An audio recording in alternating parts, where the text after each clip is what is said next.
ಆತ್ಮೀಯ ಕೇಳುಗರಿಗೆ ನಮಸ್ಕಾರ. ಇವತ್ತೊಂದು ಸುಂದರವಾದ ಕಥೆಯನ್ನು ಹೇಳ್ತೀನಿ. ವಾಸ್ತವಿಕತೆಗೆ ಅತ್ಯಂತ ಹತ್ತಿರವಾದ ಕತೆ. ಸರ್ ಎಂ ವಿಶ್ವೇಶ್ವರಯ್ಯನವರು ತುಂಬ ಕಷ್ಟಪಟ್ಟು ಓದಿ ಮುಂದೆ ಬಂದವರು. ಅವರಿಗೆ ಶಿಕ್ಷಣದ ಮಹತ್ವ ಗೊತ್ತಿತ್ತು.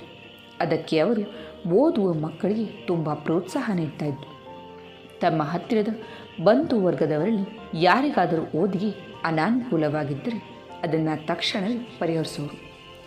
ಓದುವ ಹುಡುಗರಿಗೆ ಹೆಚ್ಚು ಆಸಕ್ತಿ ಬರಲಿ ಅಂತ ಬಹುಮಾನಗಳನ್ನು ಇಡ್ತಾಯಿದ್ರು. ತಮ್ಮ ಸಂಬಂಧಿಕರ ಮಕ್ಕಳಲ್ಲಿ ಯಾರಾದರೂ ಮ್ಯಾಟ್ರಿಕ್ಯುಲೇಷನ್ ಪರೀಕ್ಷೆಯಲ್ಲಿ ಪ್ರಥಮ ದರ್ಜೆ ಪಡೆದರೆ ಅವರಿಗೆ ತಾವೇ ₹100 ಬಹುಮಾನ ಕೊಡ್ತೇವಂತ ಪ್ರಕಟಿಸಿಕೊಂಡು. ಆಗಿನ ಕಾಲದಲ್ಲಿ ₹100 ದೊಡ್ಡ ಮೊತ್ತ. ಪ್ರತಿ ವರ್ಷ ಮಾತಿನಂತೆ ಈ ಬಹುಮಾನವನ್ನು ನೀಡ್ತಾ ಬಂದಿದ್ದು. ಹೀಗೊಂದು ವರ್ಷ ಅವರ ಸೋದರ ಮೊಮ್ಮಗ ಪರೀಕ್ಷೆಯಲ್ಲಿ ಪ್ರಥಮ ದರ್ಜೆಯಲ್ಲಿ ಪಾಸ್ ಮಾಡಿದ. ಆದ್ದರಿಂದ ಆತ ಬಹುಮಾನಕ್ಕೆ ಅರ್ಹನಾದ. ಈ ಬಹುಮಾನವನ್ನು ನೀಡೋದು ಕೂಡ ಒಂದು ವಿಶೇಷವೇ ಆಗಿತ್ತು. ಬಹುಮಾನ ಪಡೆಯುವ ಹುಡುಗ ಅಥವಾ ಹುಡುಗಿ ವಿಶ್ವೇಶ್ವರಯ್ಯನವರ ಮನೆಗೆ 7:45ಗೆ ಹೋಗಬೇಕು. ಸರಿಯಾಗಿ 8 ಗಂಟೆಗೆ ಅವರೊಂದಿಗೆ ವಿಶೇಷವಾದ ಭೋಜನವನ್ನು ಕುಳಿತುಕೊಳ್ಬೇಕು.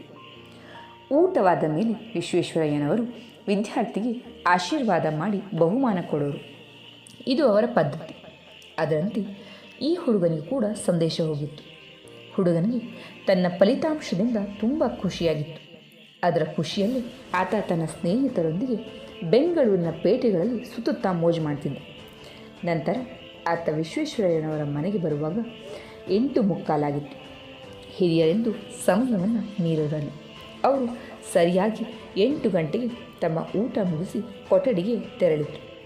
ಹುಡುಗನ ಊಟವಾದ ಮೇಲೆ ತಮ್ಮ ಕೊಠಡಿಗೆ ಬರಲಿಕ್ಕೆ ಸಂದೇಶವನ್ನು ಊಟ ಬಡಿಸೋನಿಗೆ ಹೇಳಿ ಹೋಗಿತ್ತು. ಹುಡುಗ ತನ್ನಿಂದ ತಡವಾದದ್ದನ್ನು ಅರಿತು ಬೇಗ ಊಟ ಮುಗಿಸಿದ. ನಂತರ ವಿಶ್ವೇಶ್ವರಯ್ಯನವರ ಕೊಠಡಿಗೆ ತುದಿಗಾಲ ಮೇಲೆ ನಡೀತಾ ಬಂದ. ತಾತ ಅವನನ್ನು ಹತ್ತಿರವಾಗಿ ಕರೆದು ಒಂದು ಲಕೋಟೆಯನ್ನು ಅವನ ಕೈಗಿತ್ತು. ಆತ ಅದನ್ನು ಮಡ್ಚಿಕೊಂಡು ಜೇಬಿನಲ್ಲಿ ಇಟ್ಕೊಂಡು ನಮಸ್ಕಾರ ಮಾಡಿದ. ಆಗ ವಿಶ್ವೇಶ್ವರಯ್ಯನವರು, ಮಗು, ಎಂದಿಗೂ ಹಣವನ್ನು ಎಣಿಸದೆ ಹಾಗೆ ಇಟ್ಕೊಳ್ಬಾರ್ದು, ಅದನ್ನು ಸರಿಯಾಗಿ ಎಣಿಸ್ಕೊ ಅಂದರು. ಆತ ಆ ಲಕೋಟೆಯನ್ನು ತೆಗೆದು ಹಣವನ್ನು ಎಣಿಸಿದಾಗ ಅದರಲ್ಲಿ ಕೇವಲ ₹25 ಆತ ₹100 ಬರ್ತವೆ ಅಂತ ನಿರೀಕ್ಷೆಯಲ್ಲಿದ್ದ. ಅವನು ಕಣ್ಣೆತ್ತಿ ವಿಶ್ವೇಶ್ವರಯ್ಯನವರ ಮುಖ ನೋಡಿದಾಗ ಈ ನಿರಾಶೆ ಅವನ ಮುಖದಲ್ಲಿ ಸ್ಪಷ್ಟವಾಗಿ ಮೂಡಿತು. ಅದನ್ನು ಕಂಡ ವಿಶ್ವೇಶ್ವರಯ್ಯನವರು ಹೇಳಿದರು, ನೀನು 8 ಗಂಟೆ ಸರಿಯಾಗಿ ಬರಬೇಕಿತ್ತು, ಆದರೆ 3/4 ಗಂಟೆ ತಡವಾಗಿ ಬಂದೆ. ಆದ್ದರಿಂದ 3/4 ಭಾಗ ಹಣ ಕಡಿಮೆ ಆಯಿತು. ಅದಕ್ಕೆ ನಿನಗೆ ₹100 ಬದಲು ಕೇವಲ ₹25 ದೊರಕುವುದು. ಈ ಪಾಠ ನಿನಗೆ ಸದಾ ಜ್ಞಾಪಕವಿರಲಿ. ಸಮಯವೆಂದರೆ ಹಣ. ಕಾಲದ ಪ್ರತಿಯೊಂದು ನಿಮಿಷಕ್ಕೂ ಅದರದೇ ಆದ ಬೆಲೆ ಇದೆ. ಈ ಪಾಠ ಹುಡುಗನ ಹೃದಯದಲ್ಲಿ ಮೂಡಿತು. ಸಮಯ ಪಾಲನೆ ಅವನ ಮುಂದಿನ ಜೀವನದಲ್ಲಿ ಅವಿಭಾಜ್ಯ ಅಂಗವಾಯಿತು. ಆದ್ಮೇಲೆ ಈ ಕತೆ ಎಷ್ಟು ಸೊಗಸಾಗಿದೆ ನೋಡಿ. ನಮ್ಮ ಬಳಿ ಸಾಕಷ್ಟು ಸಮಯವಿದೆ ಅಂತ ಸದಾ ಯೋಚನೆ ಮಾಡ್ತಾ ಇರ್ತೀವಿ. ಬೇಡದ ವಿಚಾರಗಳು, ಬೇಡದ ಕೆಲಸಗಳಲ್ಲಿ ಸದಾ ನಿರತವಾಗಿರ್ತೀವಿ.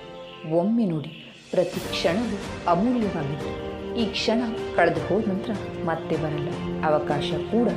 ಹಾಗಾಗಿ ಆದಷ್ಟು ಸಮಯವನ್ನು ಅರಿತು ಅವಕಾಶಗಳನ್ನು ಸದುಪಯೋಗಪಡಿಸಿಕೊಳ್ಳೋಣ ಅಂತ ಹೇಳ್ತಾ ಕಥೆಯನ್ನು ಮುಗಿಸ್ತೀನಿ. ಕತೆ ಇಷ್ಟ ಆಯಿತು, ಕತೆ ಕೊಡುವಂಥ ಸಂದೇಶ ಕೂಡ ಅರ್ಥ ಆಯಿತು ಅಂತ ಭಾವಿಸ್ತೀನಿ. ಕೇಳಿದ್ದಕ್ಕೆ ಧನ್ಯವಾದ.